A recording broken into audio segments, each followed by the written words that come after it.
এখন দেশৰ এখন গাঁৱত চুকলেং নামৰ এটা নিঞ্জা আছিল। সি ফল খাই ভাল পাইছিল।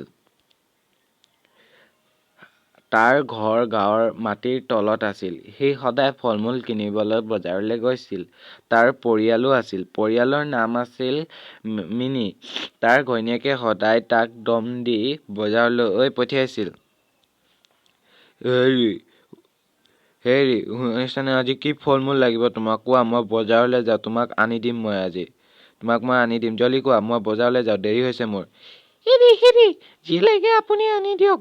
মোক কিন্তু ভাল ফল-মূল লাগে। মই সদায় সদায় এনেকে থাকিব নোৱাৰো দেই। মই যাওঁ, মোৰ ষ্টাইল কৰিব লাগে। এনেকে কৈ তাৰ ভনীয়েকে ৰুমলৈ গুচি গ'ল। আৰু সিহঁতে কি যে পাল্লাত পৰিলো এই ঘৈণীয়েকজনীক পাই। ধেৎ, বজাৰলৈকে গুচি যাওঁ আৰু নহ'লে মাৰ খাব লাগিব। এনেদৰে ঘৈণীয়েকৰ লগত কাজিয়া কৰি চুকলেং বজাৰলৈ আহিলে ফল-মূল কিনিবলৈ। সি তাৰ বন্দুক পালে।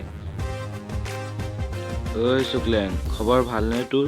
তই আজি হঠাৎ বজাৰলৈ যে আহিলি?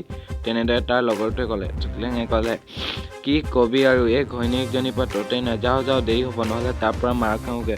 ফলটো কিনি কেনে ফটাফট ঘৰলৈ যাওঁ। হেৰি, শুনিছেনে? চুকলেং আজিকালি বৰ বিজি। তাই ঘৈণীয়েকক বা আমাক পাত্তাই নিদিয়া হ'ল দেই। দাদা, ফল-মূল কেনেকে? ফল-মূল 60 টকা পোৱা।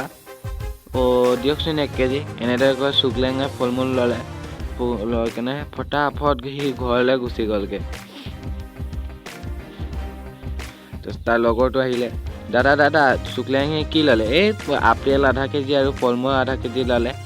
তাৰপিছত তাৰ লগৰটোৱে ভাবিলে, ৱাহ, কি যে পাল্লা। মানুহটো ইমান যে দেৰি কৰে বজাৰলৈ ফল-মূল আনিবলৈ পঠালো, এতিয়ালৈকে ই অনাই নাই দেই। আজি আহক, তাক একা দিব লাগিব। বহুত অসভ্য হৈ গৈছে মানুহটো দেই। এনেদৰে ঘৈণীয়েকে কোৱাত চুকলেং আহি বজাৰৰ পৰা পালেহি। হেৰি, শুনিছানে? কি কওক? আপুনি ইমান দেৰি কৰে যে বজাৰলৈ গ'লে, ফল-মূল আনিবলৈহে পঠাইছিলো আপোনাক, আপুনি ক'লৈ গ'ল? নহয়, বুজিছ, লগৰ এটাক লগ পালো, কথা পাতোতে দেৰি হ'ল, তুমি বেয়া নাপাবা। পেটত ভোক মাৰি কেনে পেটত পুনিগনিয়ে ফুটবল খেলিছে। আপুনি সেইটোকো বুজিব নোৱাৰে দেই। আপোনাক একা দিওঁ, আপুনি লগত থাকিবই মন নাযায় মোৰ দেই।